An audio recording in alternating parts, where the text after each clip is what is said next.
Hi, my name is Angelica Ewing, and I am a recovering heroin addict.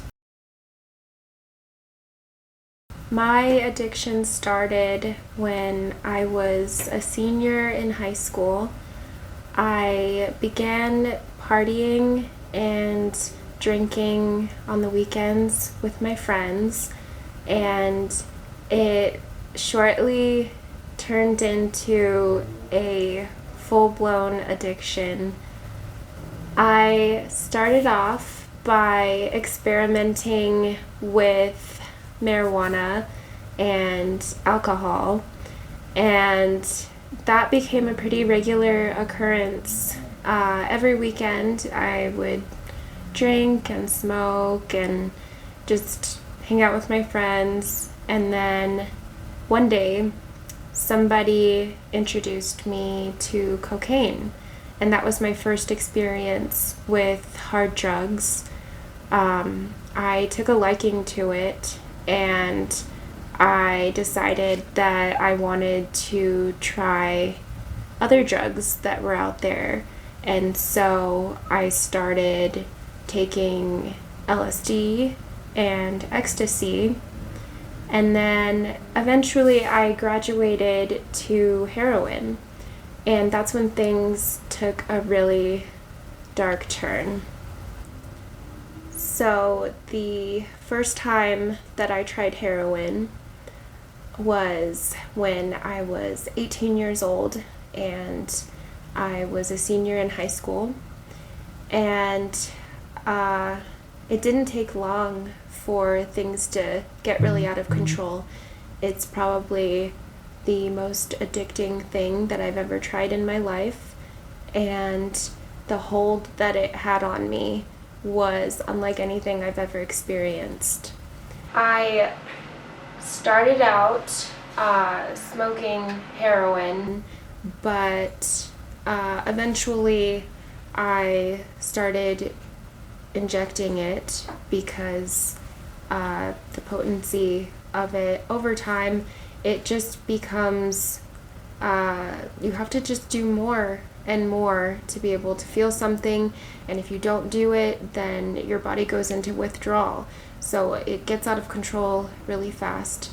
And I didn't graduate high school on time because of that, because heroin became the number one priority in my life. About 6 months into my pregnancy, that I realized that I needed help, and I did reach out for help, and I went to the hospital, and DHS became involved in my pregnancy, and they gave me a choice. And that choice was I would either have my daughter taken away from me at birth, or I could voluntarily check myself into a halfway house. So I decided to check myself into that halfway house, and things were going pretty well there, but the drugs had taken a toll on my body, and I gave birth to her prematurely. And that was one of the most traumatic moments of my life. I remember it like it was yesterday. I was in the halfway house, and I had woken up one day, and I felt sick to my stomach.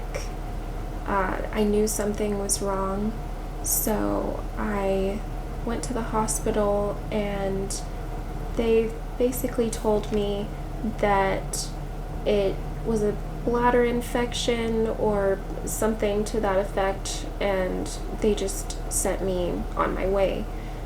So I go back to the halfway house, and I go to my room and lay down and try to just rest and hope that it passes. But I start feeling a pain in my stomach, And as it's getting more and more intense, I run to the bathroom, and I felt like I was going to throw up, but I also felt like a intense cramping sensation in my abdomen. And that's when I noticed that I was starting to bleed. And the blood just started pouring out of me, and I collapsed to the ground and started screaming. The halfway house was so big, and there was no one occupying the area of the house that I was in, so it felt like I was screaming forever for help, and nobody was coming.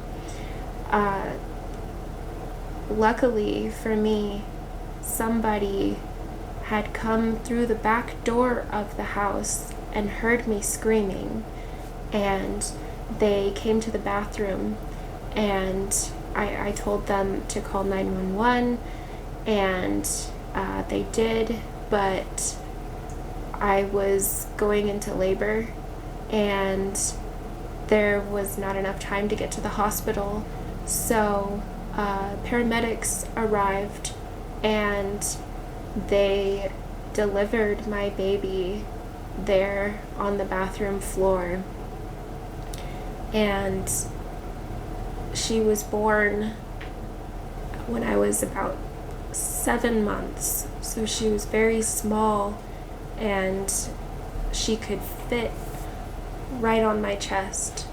And I just remember after that they put us in the ambulance, and I just sat there feeling guilty because I felt like this had happened because of my drug use while I was pregnant.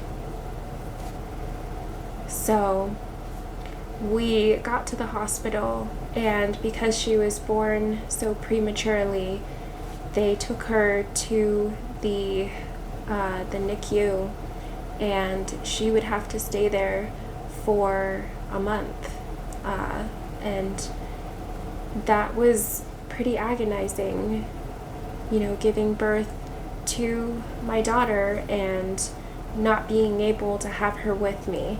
When she was finally able to come home, I stayed at that halfway house for about 3 more months, and then I decided that I couldn't do it anymore, and I ran one day.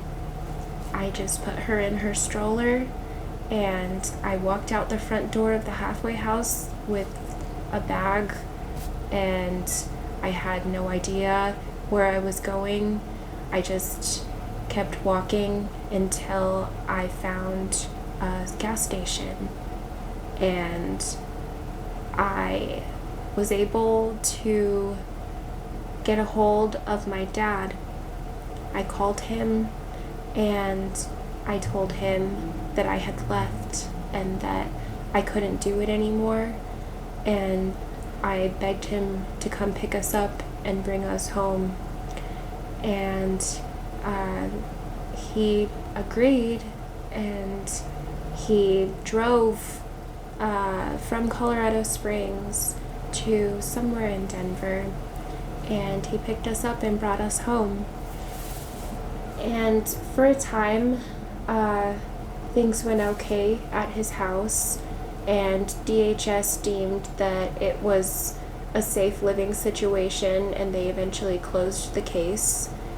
But it wasn't long before my ex-boyfriend and the father of my child reached out to me and said that he wanted to be a part of our lives. So I went and I met with him, and he met our daughter, and he had led me to believe that he was sober and that he had stopped using drugs as well, but that was a lie. And before I knew it, I was back on heroin, and he had also introduced me to crystal meth. So we started using heavily together, and everything that I had accomplished in my time of sobriety started just collapsing. It got to the point where I was at my job and he was waiting in the parking lot to pick me up from work with our daughter in the car, and he overdosed. And someone from the front office of the nursing home that I worked at witnessed what was happening, and so they called 911 and they called the police, and they showed up and they arrested me, and he was sent to the hospital. And then they gave me the opportunity to call someone to come pick up my daughter. So I called my dad and he picked her up, and that night was the first time that I went to jail. Definitely not the last. And it would take me about another year, maybe 2 years of being in and out of jail and experiencing a few overdoses of my own until I finally was able to quit drugs for good.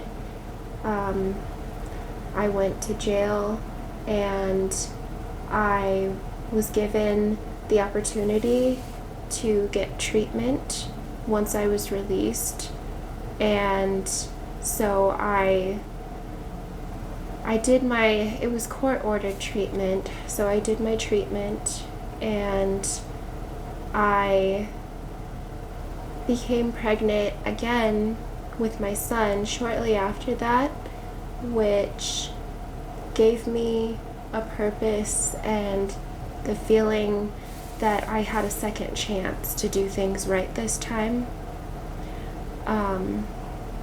Unfortunately, I was never able to get my daughter back, but I saw this as an opportunity to do things right. So I stayed sober for him, and he was born in July of 2017, and I've been sober ever since.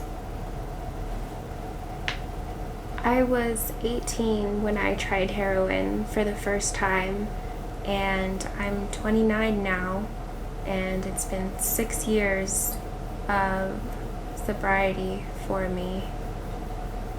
Having my son put everything in perspective for me, and it gave me a purpose in life, and I knew that I needed to be strong and be there for him and break that cycle of addiction, because so many children whose parents are addicts end up addicts themselves, and I wanted to give him the best life possible and show him what a good example I can be.